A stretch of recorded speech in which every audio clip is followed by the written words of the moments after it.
ہاں، ابھی کافی سوچیں آئیں گی تمہارے ذہن میں، کافی سوال آئیں گے کہ نہ جانے کب ہوگی دعا قبول، کیسے ہوگی، اتنی دیر ہو گئی ہے، شاید اب تو نہیں ہو سکتی۔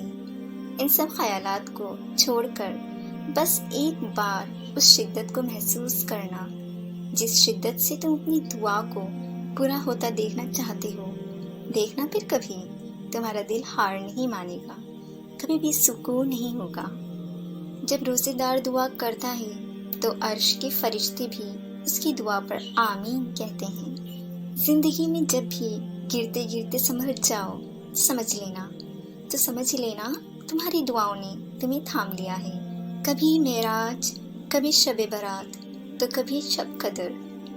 کتنا مہربان ہے رب العالمین، بخشش کے ہزاروں وسیلے دیتا ہے۔ سجدے میں سر جھکا تو ایسا لگا جیسے رب ملا، اور وہ ملا تو مکمل، یہ جہاں ہوا۔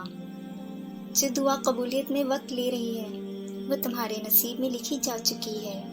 وقت تہجد خاموش آنکھوں سے بہتے آنسو اور اللہ کے سامنے بیٹھے بے بس انسان کی فریاد وہ کبھی ضائع نہیں کرتا۔ تہجد کے وقت اللہ انسان کے بہت قریب ہوتا ہے، اتنا قریب کہ انسان اپنی ہر دعا پوری کروا سکتا ہے تہجد کے سجدے میں۔ اللہ اور انسان کے درمیان رمضان عشق بن کر آتا ہے۔ جن دعاؤں کی ابتدا تہجد سے ہو جائے ان دعاؤں کی تعبیر بڑی کمال کی ہوتی ہے۔ کیا پتہ اس رمضان جو ناممکن ہے وہ ممکن ہو جائے۔ اللہ ہمیشہ وہی کرتا ہے جو ہمارے حق میں بہتر ہوتا ہے۔